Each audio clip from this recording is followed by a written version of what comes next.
Hello guys, ಎಲ್ಲರೂ ನಮಸ್ಕಾರ. Welcome back to my channel. So dosa ಹಿಟ್ಟನ್ನ ನಾನು ರುಬ್ಬಿಟ್ಕೊಂಡಿದ್ದೆ ನೈಟೇನೆ. ಸೊ ಈಗ ಫ್ರಿಜ್ಜಿಂದ ತೆಗೆದು ಆಚೆ ಇಟ್ಟಿದ್ದೀನಿ. ಸೊ ತೆಗೆದಾದ್ಮೇಲೆ ಉಪ್ಪು ಮತ್ತು ಸ್ವಲ್ಪ ಕುಕ್ಕಿಂಗ್ ಸೋಡಾ ಮಿಕ್ಸ್ ಮಾಡ್ಕೋತಾ ಇದ್ದೀನಿ. ರಾತ್ರಿಯೇ ಹಾಕೋಬೋದಿತ್ತು, ಬಟ್ ಅದು ತುಂಬ ಉಬ್ಬೋಗುತ್ತೆ, ಬಿಸಿಲಿಂದ ಎಲ್ಲ ಆಚೆ ಬಂದುಬಿಡತ್ತೆ ಅಂತ ನಾನು ಬೆಳಗ್ಗೆ ಹೊತ್ತೇ ಹಾಕೋತೀನಿ. ಹಾಕ್ಕೊಂಡು ಚೆನ್ನಾಗಿ ಮಿಕ್ಸ್ ಮಾಡಿ, ಇದೇನು ದೋಸೆ ಹಾಕ್ಕೊಳಕ್ಕೆ ಒಂದು 5 ನಿಮಿಷ ಇದೆ ಅನ್ಬೇಕಾರೆ ಹಾಕ್ಕೊಂಡು ಚೆನ್ನಾಗಿ ಮಿಕ್ಸ್ ಮಾಡ್ಕೊಂಬಿಡಬೇಕು. ಆವಾಗ ಚೆನ್ನಾಗೇ ಬರುತ್ತೆ ದೋಸೆ, ಕ್ರಿಸ್ಪಿಯಾಗಿ ಸಾಫ್ಟಾಗಿ. ಕ್ರಿಸ್ಪಿ ಬೇಕಂದರೆ ನಾವು ತೆಳುವು ಹಾಕೋಬೋದು, ಸಾಫ್ಟಾಗಿ ಚೆನ್ನಾಗಿ ಬರುತ್ತೆ. ಸೊ ಇಲ್ಲಿ ನಾನು ತೊಂಡೆಕಾಯಿ ಪಲ್ಯ ಮಾಡ್ಕೊಂಡಿದ್ದೆ. ಸೊ ಅದಕ್ಕೆ ದೋಸೆ ಮಾಡ್ಕೋತಾ ಇದ್ದೀನಿ. ಸೊ ಇಲ್ಲಿ ನಾನು ದೋಸೆ ಹಾಕ್ಕೊಂಡೆ, ಒಂದು ಪ್ಲೇನ್ ದೋಸೆ ಮಾಡಿಕೊಂಡೆ ಮತ್ತು ಒಂದು ಮೊಟ್ಟೆ ದೋಸೆ ಮಾಡಿಕೊಂಡೆ. ನಾನು ಲಾಸ್ಟ್ ಟೈಮ್ ನಿಮಗೆ ತೋರಿಸಿದ್ದೆ ಚಪಾತಿ ಮೇಲೆ ಎಗ್ ಹೇಗೆ ಬ್ರೇಕ್ ಮಾಡಿ ಹಾಕ್ಕೊಂಡಿದ್ನೋ ಅದೇ ಥರ ಇಲ್ಲಿ ಕೂಡ ನಾನು ಮಾಡಿಕೊಂಡೆ.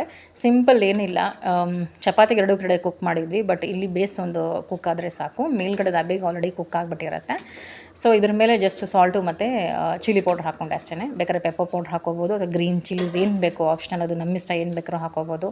ಮತ್ತು ಆನಿಯನ್ಸ್ ಫ್ರೈ ಮಾಡಿ ಕೂಡ ಹಾಕೋಬೋದು, ಇನ್ನೂ ಟೇಸ್ಟಿಯಾಗಿರುತ್ತೆ. ಅದು ನೆಕ್ಸ್ಟ್ ನಾನು ತೋರಿಸ್ತೀನಿ ಹೇಗೆ ಅಂತ. ಬೇಕಾದ್ರೆ ಕ್ಯಾರೆಟ್ ಏನು ಬೇಕಾದ್ರೂ ಹಾಕೋಬೋದು.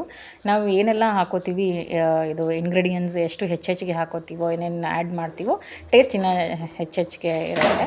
ಸೊ ಇಲ್ಲಿ ಫ್ಲಿಪ್ ಮಾಡಿಕೊಂಡೆ. ಸೊ ಈ ಥರ ಮಾಡಿಕೊಂಡು ಒಂದು ಸತಿ ಕುಕ್ ಮಾಡ್ಕೊಂಬಿಟ್ರೆ ಆಯಿತು. ಅದಾದಮೇಲೆ ನಾನು ಹೇಳ್ದಂಗೆ ನಿಮಗೆ ನೆಕ್ಸ್ಟ್ ನಾನು ತೋರಿಸ್ತೀನಿ. ಇದು ಕ್ಯಾರೆಟ್ ಎಲ್ಲ ಹಾಕ್ಕೊಂಡು ಅಥವಾ ಈರುಳ್ಳಿ ಎಲ್ಲ ಹಾಕ್ಕೊಂಡು ಮಾಡ್ಕೋಬೋದು. ಗ್ರೀನ್ ಚಿಲ್ಲೀಸ್, ಕೊರಿಯಾಂಡರ್ಸ್ ಎಲ್ಲ ಹಾಕಿ ಮಾಡ್ಕೋಬೋದು. ಸೊ ಇಲ್ಲಿ ಪ್ಲೇಟ್ ಸರ್ವ್ ಮಾಡ್ಕೊಂಡಿದ್ದೀನಿ. ಒಂದು ಪ್ಲೇನ್ ದೋಸೆ ಮತ್ತು ಒಂದು ಮೊಟ್ಟೆ ದೋಸೆ. ದೋಸೆ ತಿಂದ ಮೇಲೆ ಕಾಫಿ ಕುಡ್ದಿಲ್ಲ ಅಂದರೆ ಎಂಥ ಅನ್ಯಾಯ ಅಲ್ವಾ. ಸೊ ಇಲ್ಲಿ ನಾನು ಮಾಡ್ಕೊತಾ ಇದ್ದೀನಿ ಕಾಫಿ. ನನಗೆ ಸ್ಟ್ರಾಂಗ್ ಕಾಫಿ ಅಂದರೆ ತುಂಬಾ ಇಷ್ಟ. ನಾನು ಬೇರೆ ಕಾಫಿ ಪೌಡ್ರ್ ಯೂಸ್ ಮಾಡ್ತೀನಿ. ಸೊ ಇವತ್ತು ಇನ್ಸ್ಟೆಂಟ್ ಕಾಫಿ ಯೂಸ್ ಮಾಡ್ತಾಯಿದ್ದೀನಿ. ಸ್ವಲ್ಪ ಸ್ಟ್ರಾಂಗ್ ಇರಲಿ ಅಂತ 2 ಪ್ಯಾಕೆಟ್ ಯೂಸ್ ಮಾಡಿದೆ, ತುಂಬಾ ಚೆನ್ನಾಗಿತ್ತು. ಆ್ಯಂಡ್ ಈ ಕಡೆ ನಾನು ಹಾಲು ಕಾಯಕ್ಕಿಟ್ಟಿದ್ದೀನಿ.